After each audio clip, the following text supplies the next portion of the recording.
Perkenalkan, nama saya Gani Tangguh, NIM 180301207.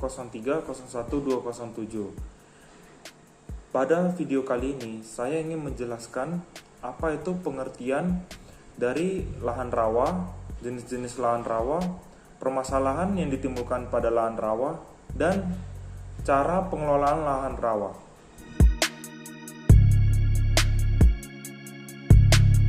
Pengertian lahan rawa. Lahan rawa merupakan lahan yang sepanjang tahun atau selama waktu yang panjang dalam setahun selalu jenuh air atau tergenang air yang dangkal. Jenis lahan rawa berdasarkan penyebab genangan.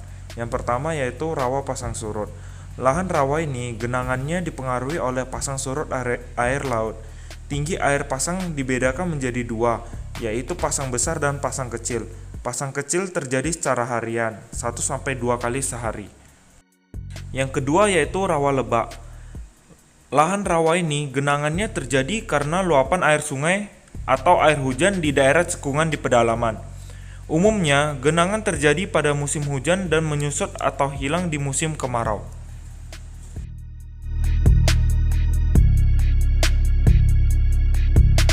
Adapun permasalahan pada lahan rawa. Yang pertama yaitu kemasaman tanah. Kemasaman tanah yang tinggi mampu mempengaruhi keseimbangan reaksi kimia dalam tanah dan ketersediaan unsur hara dalam tanah terutama fosfat. Contohnya, mampu menyebabkan produktivitas pertanian padi berkurang. Yang kedua yaitu genangan air. Genangan air mampu menjadi kendala terutama pada lahan bertipe luapan A yang sering mengalami kebanjiran karena keadaan topografi menyulitkan pembuangan air. Yang ketiga, rendahnya tingkat kesuburan. Rendahnya tingkat kesuburan alami tanah di lahan pasang surut berkaitan erat dengan karakteristik lahannya.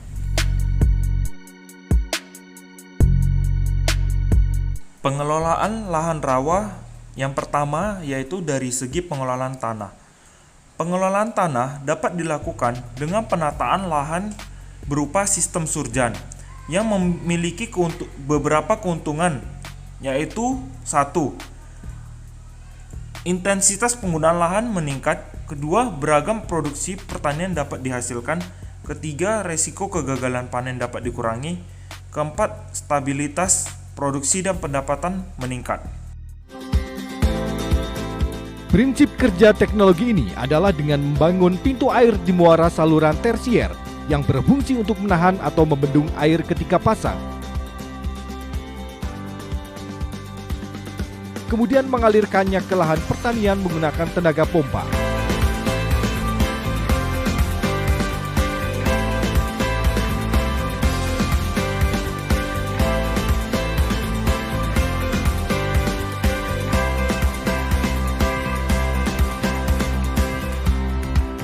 Setelah kebutuhan air terpenuhi, air kemudian didrain melalui saluran drainase dengan memanfaatkan saluran tersier existing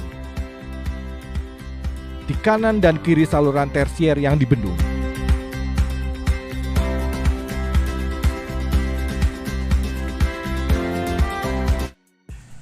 Yang ketiga yaitu dari segi pengelolaan tanaman.